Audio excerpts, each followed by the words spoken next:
Buen día a cada uno de ustedes. El grupo número 4 le complace presentar un podcast educativo.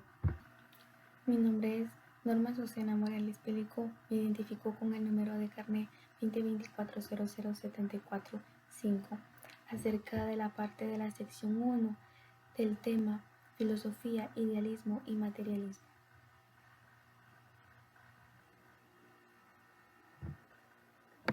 La filosofía y su campo de estudio, campo que se enfoca en entender la realidad y la existencia, concepción del mundo y la cosmovisión, creencias, valores, perspectivas, realidad y existencia.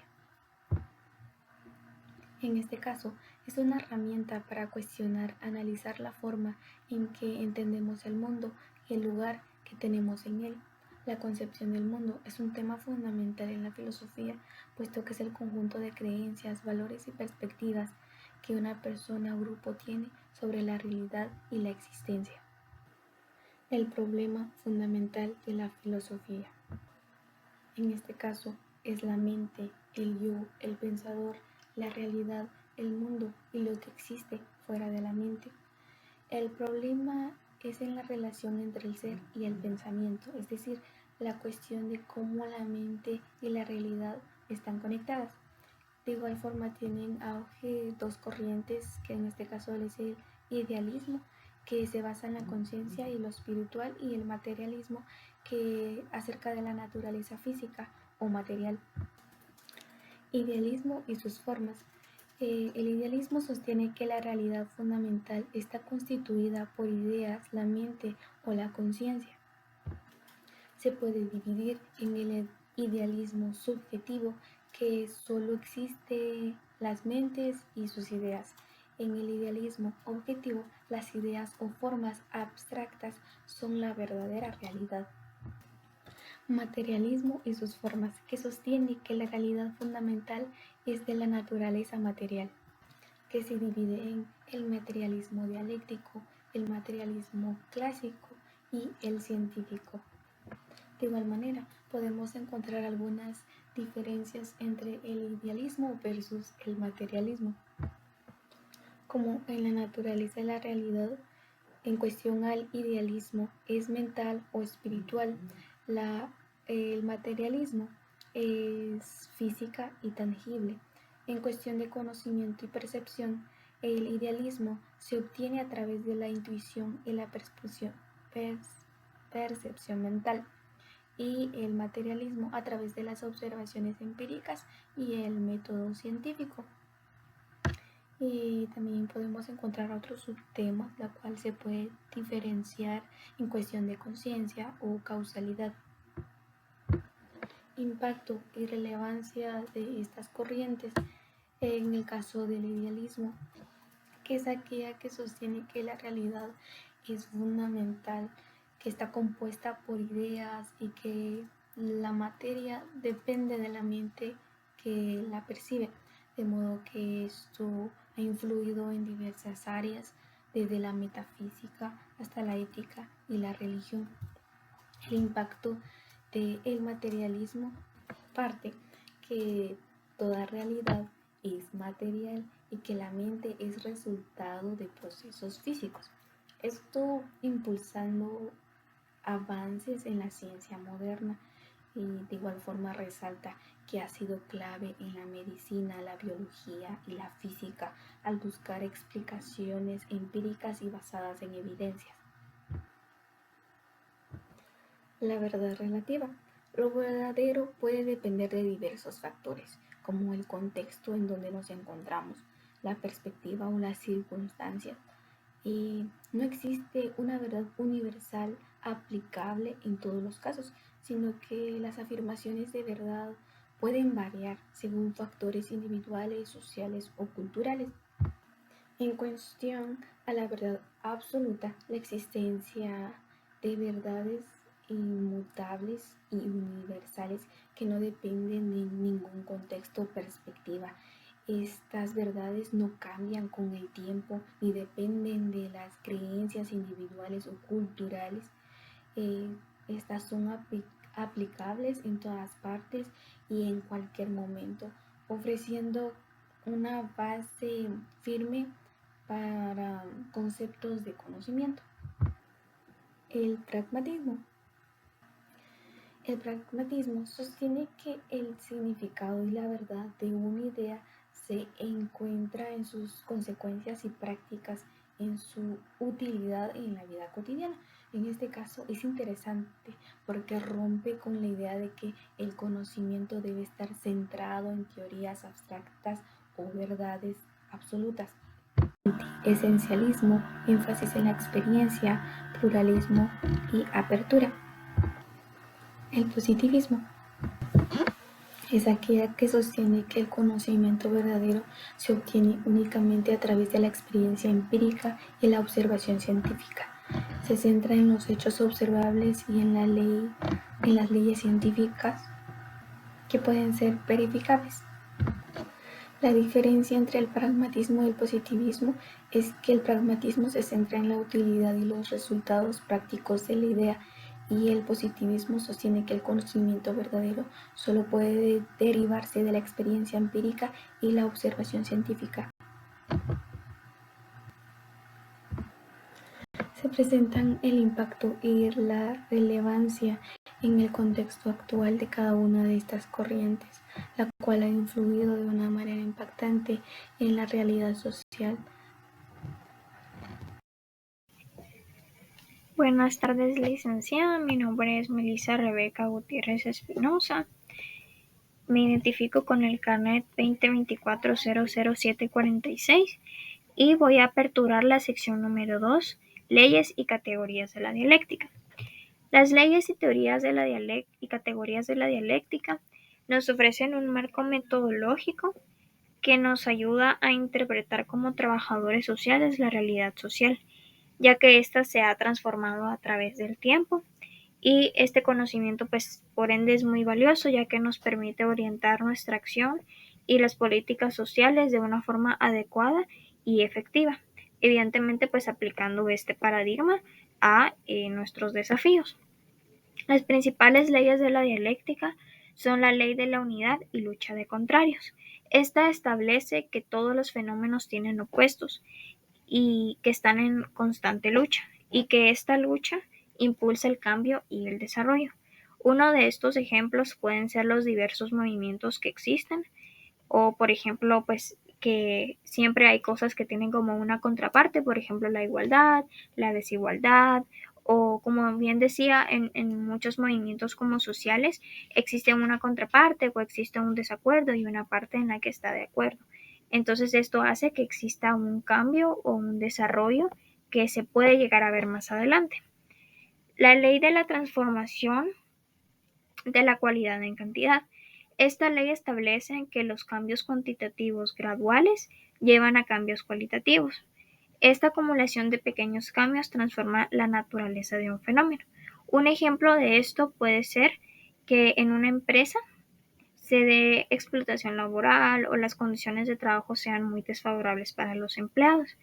Si bien esto como punto de partida puede que los trabajadores pues lo aguanten, o que realmente no haya una desertación, por decirlo de alguna forma, por parte de ellos, esto puede irse acumulando y acumulando, lo que puede generar que muchos trabajadores estén descontentos, lo que a su vez va a generar un cambio, ya que estos pueden protestar o inclusive demandar a la empresa, lo que provoca pues esta transformación de esa realidad, pues porque se hace desde un fin de esperar mejorías dentro del área laboral. Y luego tenemos la ley de la negación, la cual describe el desarrollo con una condición que es la tesis, que esta es negada, y luego se da la antítesis, o sea, la negación de una tesis y la negación de la antítesis. Entonces ahí es donde está esa doble negación. Y la síntesis, que es la que logra fusionar estos elementos, los elementos de las otras etapas, llegando a una conclusión mucho más desarrollada. Por ende, pues estas leyes nos ayudan mucho como trabajadores sociales, su aplicabilidad, en especial para comprender un fenómeno o una realidad, tanto desde sus antecedentes y cómo podemos hacer una fusión, particularmente pues con la tercera ley, para poder llegar a una no solamente conclusión, sino también a cómo podemos ayudar de una forma efectiva. Muy buenas tardes, licenciada. Mi nombre es Stephanie Elizabeth Gabriel Gómez. Voy a hablar sobre la aplicabilidad de la dialéctica en el trabajo social. El trabajo social, las y los profesionales pueden identificar las condiciones en las estructuras sociales que afectan a las comunidades, como la desigualdad económica, conflicto entre diferentes grupos culturales o tensiones entre individuos y las situaciones sociales. Asimismo, al entender las tensiones y los trabajadores sociales pueden diseñar intervenciones que aborden directamente las causas subyacentes de las problemáticas sociales. Asimismo, la lucha entre contrarios también implica que el cambio sea posible y necesario. Los trabajadores sociales pueden utilizar esta perspectiva para motivar y empoderar a las comunidades a luchas por cambios sociales y políticos y económicos que mejoren las condiciones de vida. Tenemos las 3 categorías de la dialéctica, que es la tesis, es la formulación de una idea afirmada. La antítesis es la afirmación que niega el tema de la tesis. La síntesis es la negación de la antítesis que supera la tesis. La tesis no es una resolución final, sino que luego será una tesis de una nueva forma, ¿verdad? Esto nos proporciona un marco teórico poderoso para los trabajadores sociales, ayudándonos a comprender y abordar los problemas sociales y de manera afectiva. Muchas gracias. Como primer punto, Hola, tenemos el licenciada, muy buenas pensamiento tardes. como Mi nombre es objetivo Stephanie Elizabeth o Gabriel objeto de Gómez, estudio de la con lógica. el número de carnet Primero, ¿qué es el 24 pensamiento? Es un 397. proceso La mental, sesión que yo estaré forma compartiendo es el conceptos, pensamiento y la interpreta lógica. y comprende, Hola, comunica y licenciada, muy buenas estructura tardes. Mi nombre es un Stephanie párrafo Elizabeth o Gabriel el Gómez, pensamiento que con el nosotros número de carnet queremos dar a 2024 entender. 397. Porque es La fundamental sesión en la que yo lógica estaré el compartiendo es pensamiento. el pensamiento Para y la el lógico lógica. y matemático británico Hola, licenciada, muy buenas Russell, tardes. Mi la nombre es lógica no Stephanie se Elizabeth limita a Gabriel estudiar el Gómez, pensamiento en sí con el número mismo, de carnet sino que también 2024 ocupa la relación 397. La o las sesión que relaciones yo estaré que compartiendo éste es el establece pensamiento en y la la realidad lógica. objetiva. En este apartado, siendo el apartado número 4, vamos a hablar sobre los grados del conocimiento, los cuales se dividen en grado sensorial y grado lógico. El grado sensorial se podría decir que es la parte primaria, ya que los objetos y los fenómenos son percibidos a través de los sentidos. Este se considera como un nivel básico de conocimiento, ya que solamente se aprende la realidad por medio del tacto, la vista, el oído y pues el olfato. Es un conocimiento concreto, inmediato y particular. En el caso de su importancia la epistemología, la cual es una disciplina de la filosofía, bueno, una como rama de la filosofía que estudia el conocimiento, pues esta es importante ya que da paso a corrientes filosóficas como el empirismo.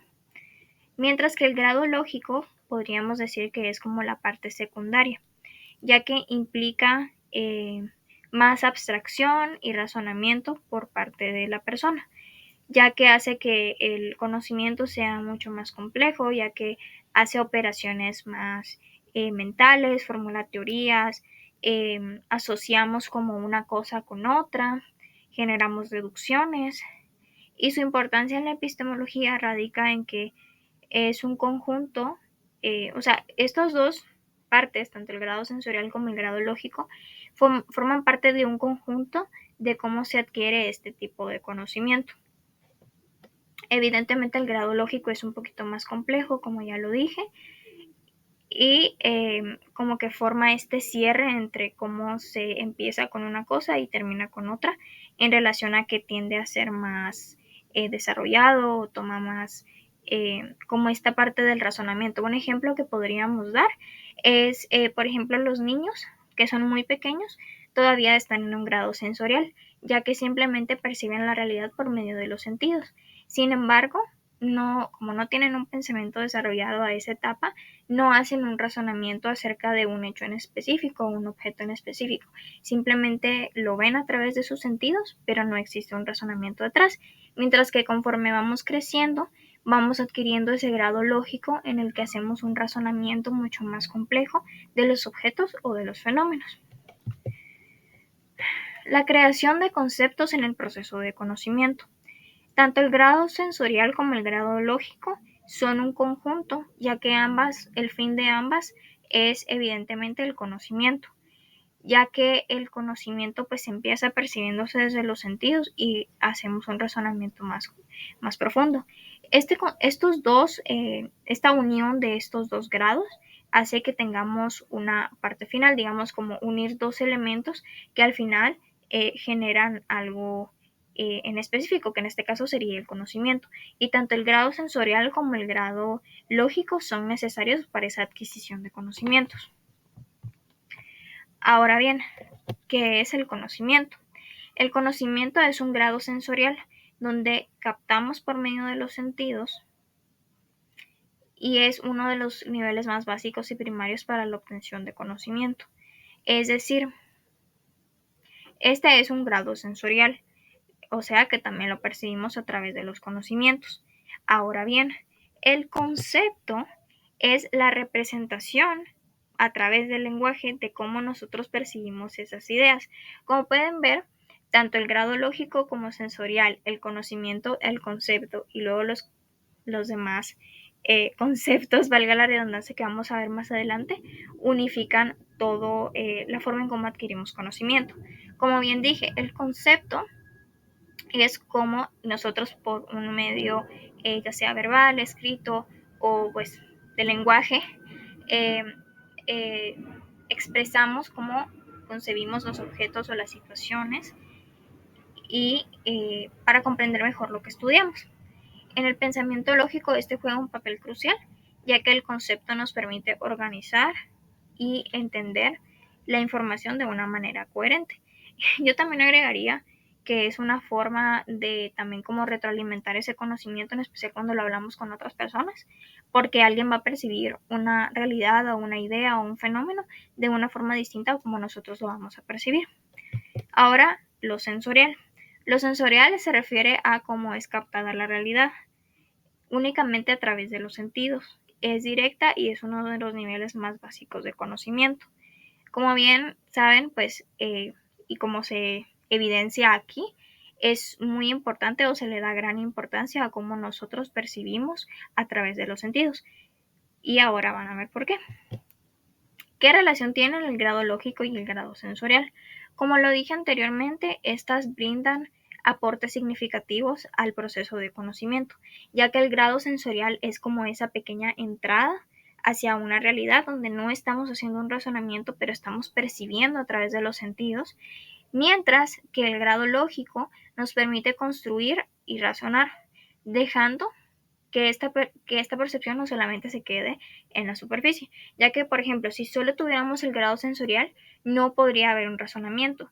Y si solo tuviéramos el grado lógico, en cierto sentido no podría haber un grado lógico, ya que no hubo una primera percepción, ya que a mi punto de vista, el grado sensorial es el que da como esa primera interpretación, o no interpretación porque no interpretamos con el grado sensorial, pero esa primera vista de un fenómeno o de un objeto.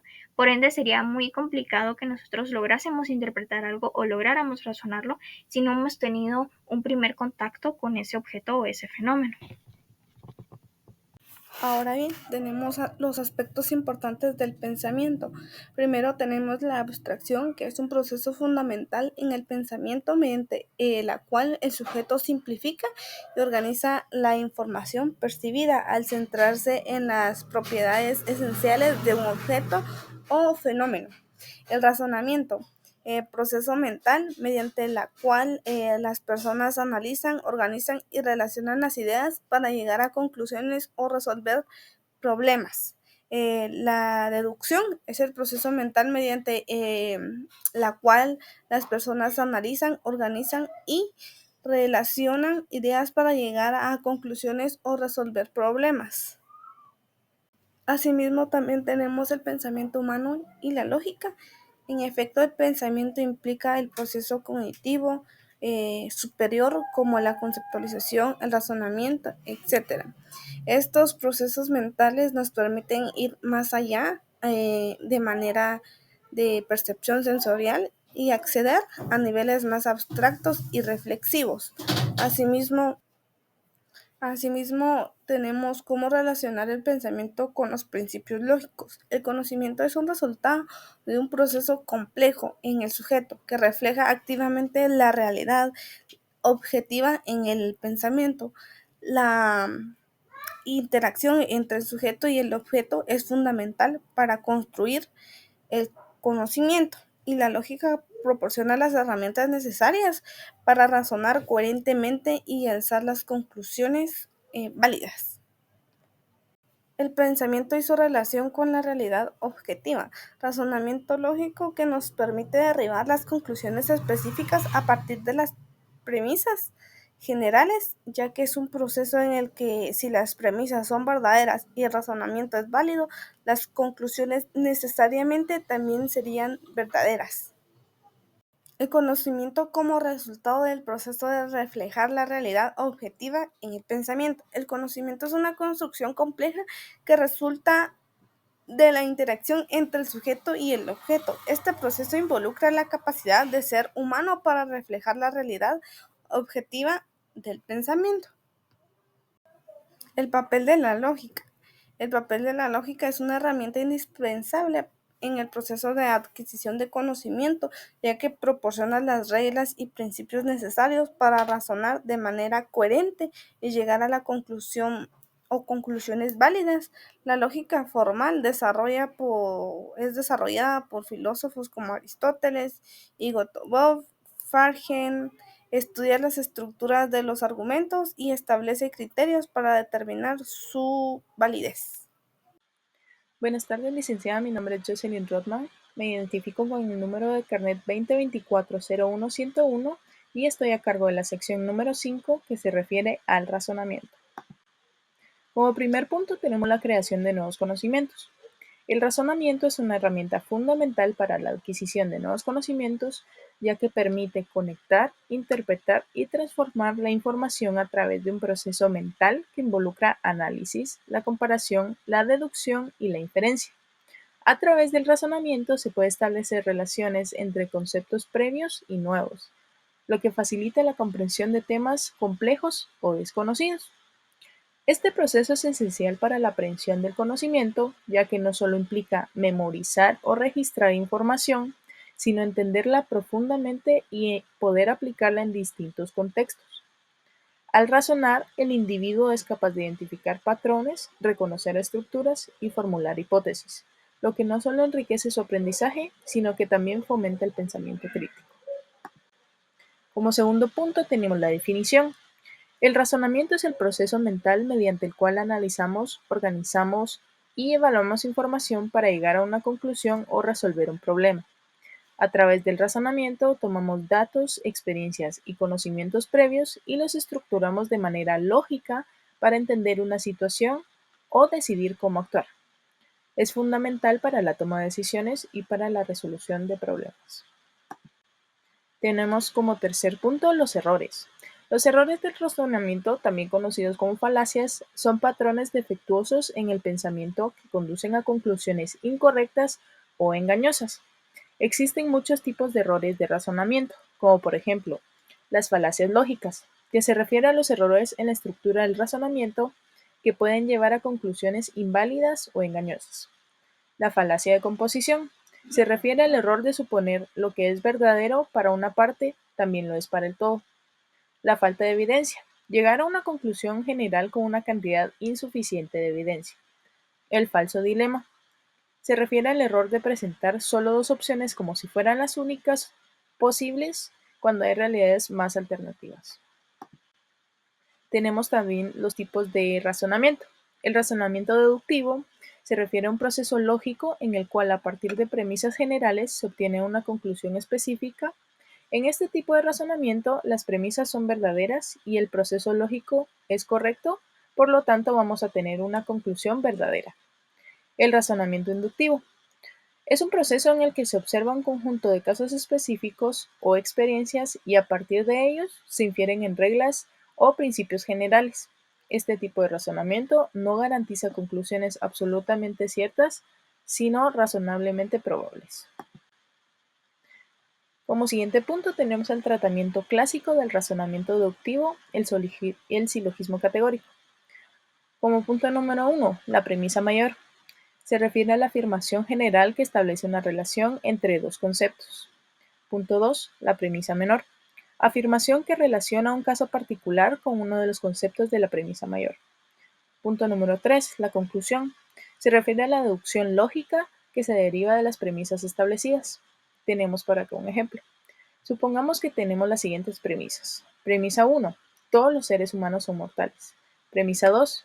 Parménides es un ser humano. Con estas premisas se deduce la conclusión de que Parménides es mortal. El razonamiento como reflejo del vínculo entre lo singular y lo universal a través de lo particular.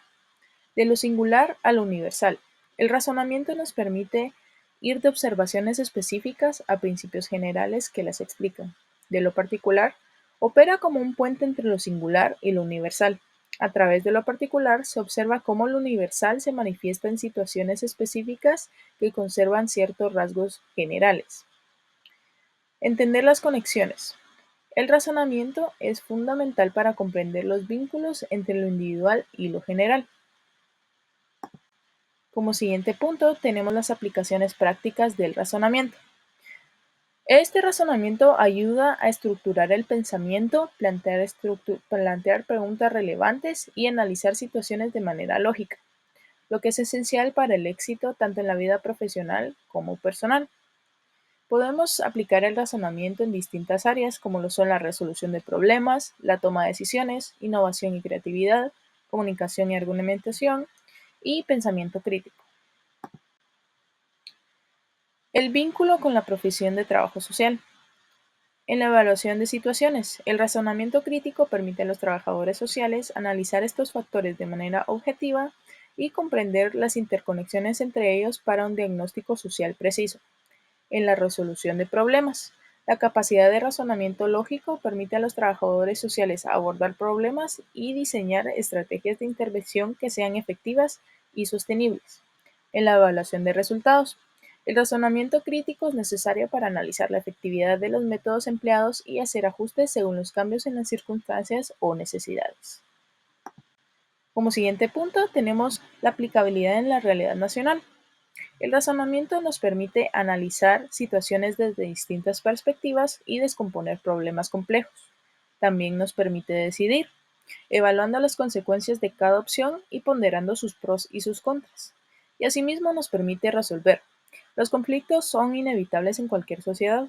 Sin embargo, mediante el razonamiento es posible desarrollar habilidades para la resolución pacífica de conflictos. Y eso fue todo. Muchísimas gracias por su atención. Espero que les haya gustado.